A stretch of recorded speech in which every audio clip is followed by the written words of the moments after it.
I have done my very best to conceal future plot points from you guys as we go through, to avoid spoiling the epic and to let you guys experience it organically as you read it. But now apparently we're just not going to worry about that, because Zeus spoils the entire rest of the book right here in this chapter.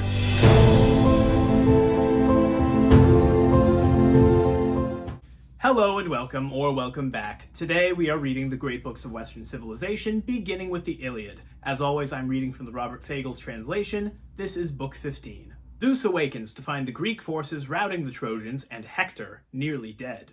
He is filled with pity for them and turns on Hera in a rage, threatening to punish her severely. Hera, however, promises that she had no idea what Poseidon would do and that she had nothing to do with it. Somehow, he believes her, and then unveils his entire plan for the Trojans, the Greeks, Achilles, Hector, and Troy to her. He sends Apollo to heal Hector and get him back on his feet, and Iris to warn Poseidon to stay away or face his wrath.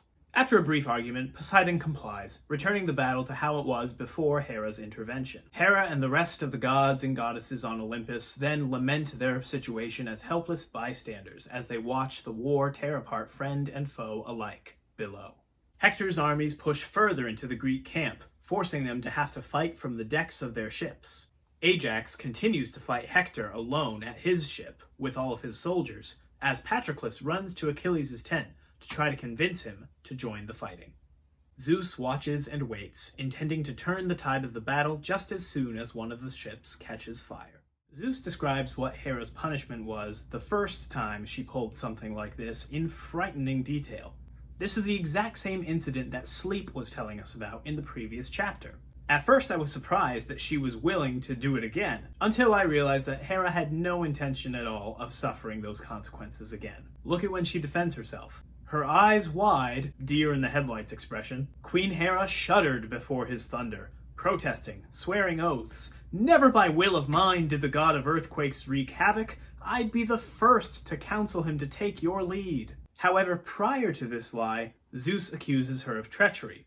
Why exactly is that? It's a deceptively simple question, but by dissecting it we learn something very important. She doesn't lie to him when she approaches him in Book 14. Nor is the fact that they slept together treacherous in and of itself. They're married after all. But he accuses her of treachery anyway. Remember, Zeus and Hera have been at odds over the Trojan War the entire book. Zeus even says that he isn't really all that mad when she disobeys him because she always does. But here, he is furious. What's so different this time? Look at Hera's response to his accusations. I swear by the bed of our own marriage that I, at least, would never take in vain. Never by will of mine did the god of earthquakes wreak havoc. She swears by a lot of things in her response, but she stops to specifically mention that she would never take this in vain, their marriage bed. And I think that's because that's exactly what she's done. He's expecting that by this act she signifies that she is on his side, that she is of one will with him, that she's not just trying to manipulate him or go behind his back. This is why he's mad, and this is why, even at the time of the Iliad's composition, we can see that people clearly understood that eros and sexual union was far more than just physical. There are strings attached, and one of those appears to be trust and oneness of will. She's taken that unity, or that expectation of unity, and weaponized it against him. Speaking of moral outrage, we get a brief reference to the Furies here in this chapter. It happens when Iris is warning Poseidon not to cross Zeus. She says, "Wait, you really want me to take that harsh, unbending answer back to Zeus? The hearts of the great, you know, can always change.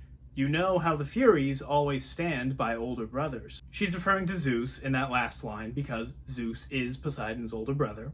The Furies were goddesses that were in charge of vengeance, usually against the wicked for their crimes, and they were most severe to those who transgressed against family members. Iris isn't really threatening Poseidon here because Poseidon's immortal, of course, and he's probably more powerful than the Furies, even if they did come after him. What we can say she's doing is holding up a moral standard for him to weigh his actions by. It's almost like the ancient Greek equivalent of now, you know you should respect your older brother. And it works.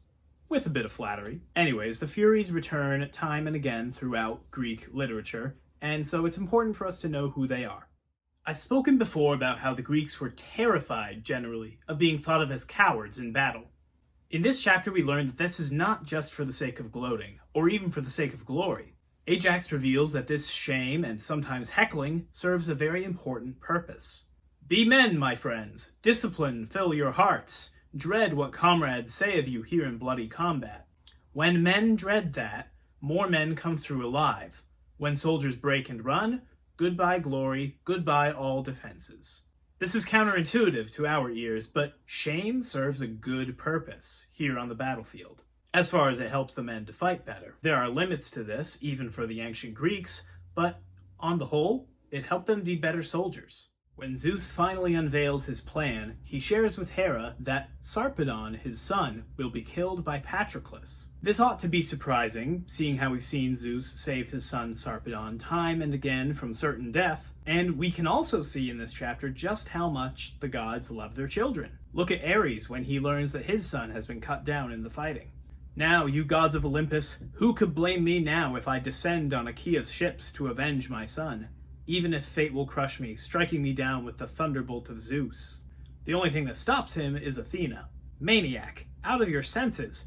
Can't you grasp what Hera tells us? What's your pleasure? To fill your own cup of pain? Zeus will come to batter us on Olympus, gods guilty and innocent routed all together.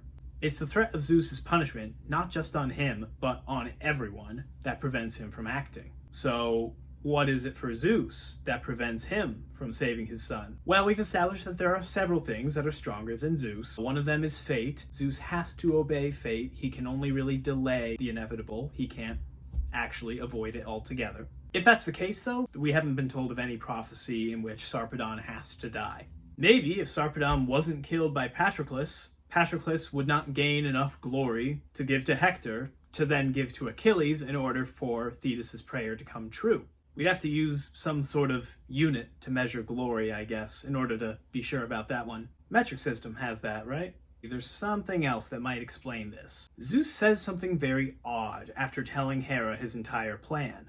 But till that hour, I will never cease my anger. What anger? Nobody's offended Zeus so far. That's not why he's doing what he's doing. He's been acting on behalf of Thetis, on behalf of Achilles' anger, but he refers to it as his own. I've spoken before about how, because of Zeus's promise to Thetis, essentially the rage of Achilles is acting through the will of Zeus. What if, as that is happening, some of Achilles' rage bleeds through into Zeus's own words? I don't think he's becoming Achilles in the same sense that Arbery argues that Hector is, but I can't think of any other reason for his words here. We could be getting a strange sort of glimpse as Achilles as king of the gods, had he actually been Zeus's son, in which case Zeus would be held just as helpless below Achilles as all of the other gods are below Zeus right now. That's just my theory, though. This fits the Russian doll analogy that I've spoken about before quite nicely, as does the line in this chapter about what Zeus is thinking as Hector is storming the ships. Zeus himself defended his champion. Hector alone he prized and glorified among hordes of men, for Hector's life would be cut short so soon. Why, even now, Athena was speeding the fatal day when he would fall to the power of great Achilles. This is exactly what Thetis asked of Zeus for Achilles. But it's happening here for Hector instead, in such a way that it foreshadows and even heralds the actual giving of glory to Achilles. Hector prefigures Achilles in this regard. Right in line with that, Hector is described with more fiery imagery in this chapter than in all of the other chapters I've spoken about it combined. The explanation for the fire, by the way, comes in Book 18, so just hold tight. Zeus reveals his entire plan for glorifying Achilles through the war at Troy to Hera, right here in this chapter. And he's revealing it to us, too. Direct the god who shakes the earth to stop, Poseidon, to quit the war and return to his own ocean halls, and let Apollo drive Prince Hector back to battle, breathe power back into his lungs, make him forget the pains that rack his heart.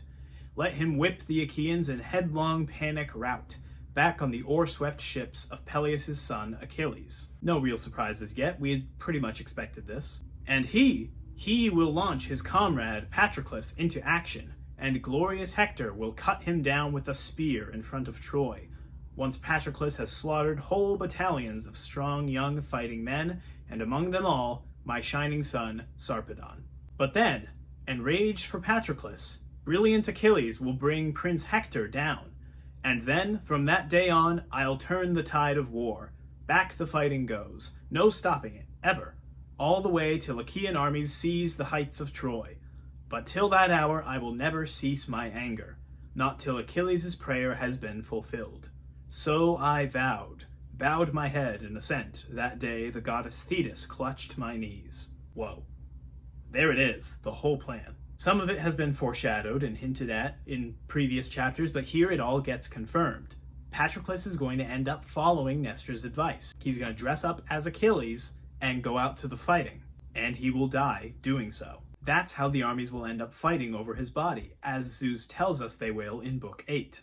And it will be that event that drives Achilles to put aside his anger against Agamemnon and return to the fighting, seeking to kill Hector. And once he does this, Hector, the last hope of Troy, will be lost. Notice how this plan perfectly checks all of the boxes, all of the different promises and requirements of fate that Zeus had to make happen. Every single one of the promises we've talked about that you see here now is fulfilled. It's not what happens that's noteworthy in the end, though. It's how and why. Everything that Zeus has said is going to start happening in this very next chapter. So don't tune out just yet. We'll see you next time. Thanks so much for watching. If you enjoyed this video or learned something new, comment below and let me know. And if you liked what you see here and you want to see more videos of mine like it, please subscribe or hit the bell icon, because I'm going to keep doing these. I like them, they're fun, and hope you do too. See you next time.